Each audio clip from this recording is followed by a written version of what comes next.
In keeping with the peer-to-peer, is there a number one tip that you would give someone if they're like, okay, this person's definitely giving off these signs? How do they handle that?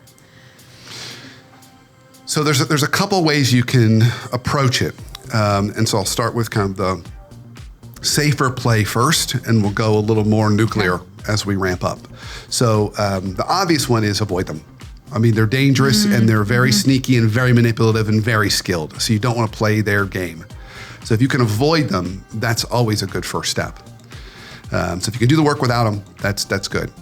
If you have to work with them, okay, and collaborate on projects, and if you're a senior executive on a senior team and there may be a CMO and you're the COO or whatever it happens to be, and you have to work with them, then you want to get them to put things in writing.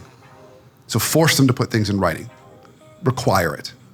And require that they only communicate with you and your team in writing.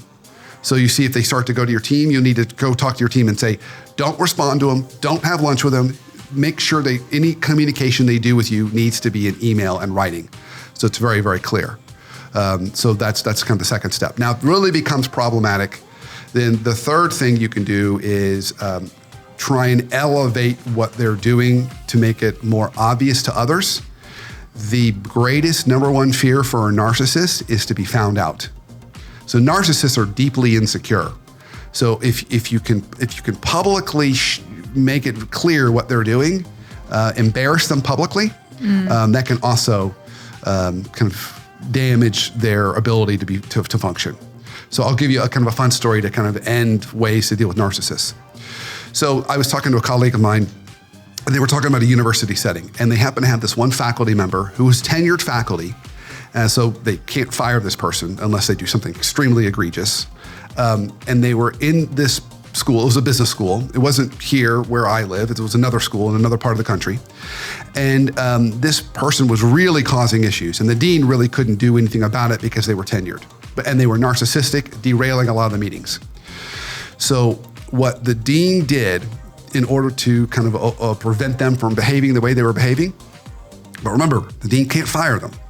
So the dean took all the oxygen out of the room, and this is how he did it. He told the narcissist one day, he said, you know, we've been moving offices around. We've actually relocated your office, but don't worry, you're still part of the business school. But we're moving your office to the other side of campus. Your office is going to be in the School of Nursing. So they moved him all the way across campus away from everybody else in the School of Nursing.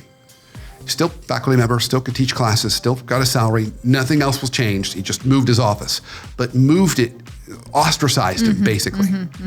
That narcissist on his own left within 2 years, found another organization, another college or university, because he couldn't function because they need other people to function as narcissists.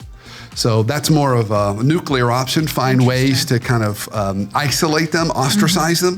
That will kind of shut them down because they're not getting the oxygen they need to function.